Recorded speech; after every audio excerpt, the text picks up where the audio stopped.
Hello, everybody. Welcome to today's episode of The Daily Dose. Today is Monday, November 21st. Not a lot happening other than this story I have pulled up in front of me right now, which is that Bob Iger is once again becoming Disney's CEO.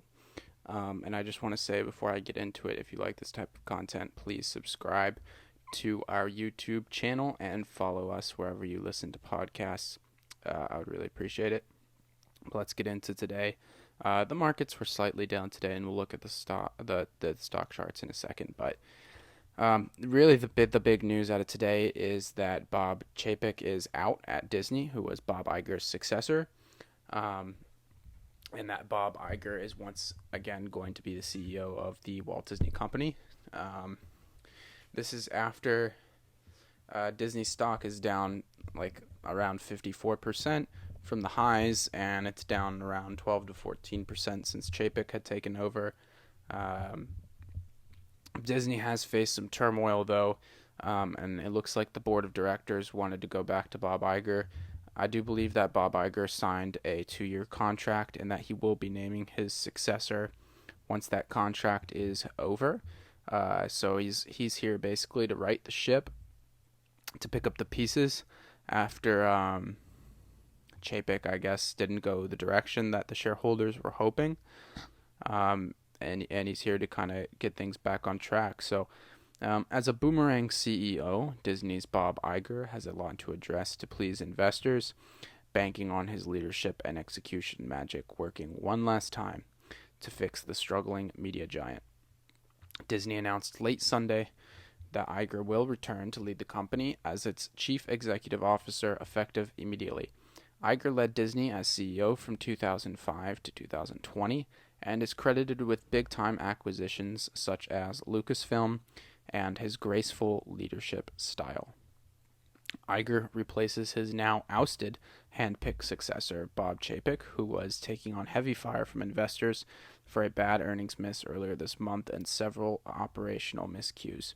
I do think it's interesting how he hand-picked Bob Chapek to be the to be the successor to him, and it was so bad that he got brought back, and now he's just going to handpick another successor. I hope he does a better job this time, and hopefully he learned from his mistakes after Chapek kind of derailed the company.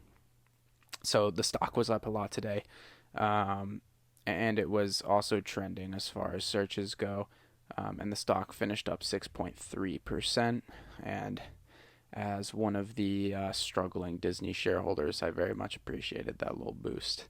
I've owned Disney stock for a couple years now, and I've been adding through the downturn, but there's just so much potential to Disney. They weren't really executing on it well. There's a lot of reasons why I like Disney. It's a great company. They have a huge portfolio of assets at their disposal, and it really seems like a no-brainer as far as an investment would go, and you'd figure that they'd be able to make money hand over fist, but they've been struggling, and everyone's been struggling this year, but Disney especially just has not been executing to their potential. So success for Iger this go-around will likely require a few key moves. First, City Managing Director Jason Bazinet told Yahoo Finance Live, Iger should consider resetting long-term financial expectations for Disney+. Doing so would allow him to stabilize Disney's business and then drive upside as the potential turnaround gains hold. That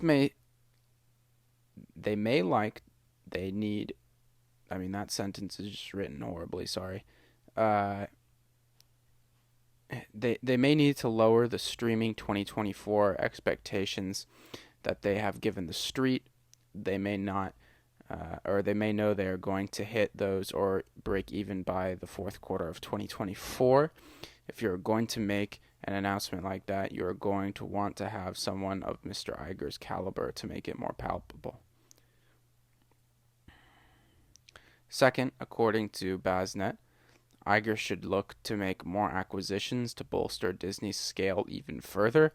That doesn't mean selling off cash cow ESPN, however, as activist investor Third Point has contended. When they came out with the idea that when they came out with the idea on ESPN, we just said that is the dumbest idea ever. It generates a lot of their cash flow, Basnet noted. And that what he's talking to is Chapek basically threw out the idea of spinning off ESPN, basically selling it off. I mean, that would be a huge mistake, as they said. I also believe that would be a really big mistake. And maybe that's one of the reasons that Iger's coming back. The board and the shareholders didn't really agree with his vision.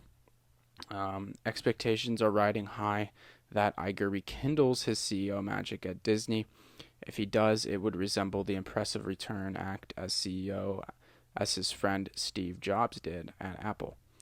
A worst-case scenario would look like Jack Dorsey. Dorsey was pushed out of Twitter in 2008, returned in 2015, and then left in 2021 after several poor quarters and an attack by activist Elliott Management.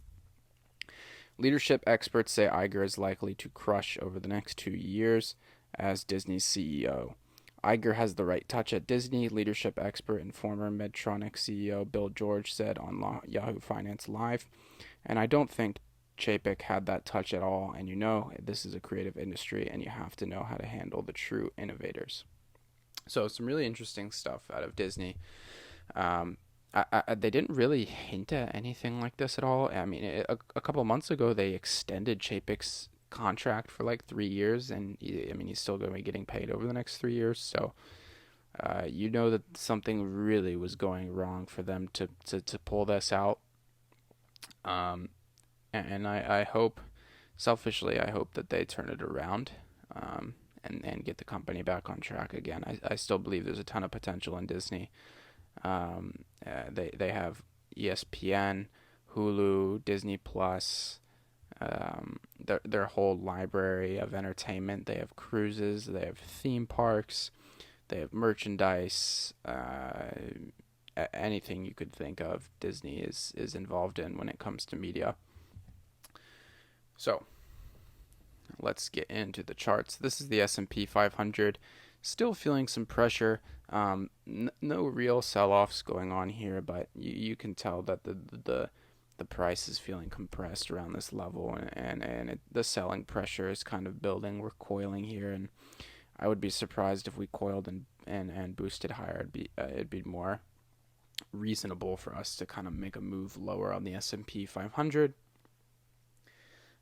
There's a bunch of reasons for that, just fundamentally wise and technicals when it comes to the charts, but I have my eyes kind of on this zone right here, which is around our bottoms in this market. And if we do make another leg down, I've said before, I like the 3250 as the next leg down on the S&P 500, and that may seem like a big move from here.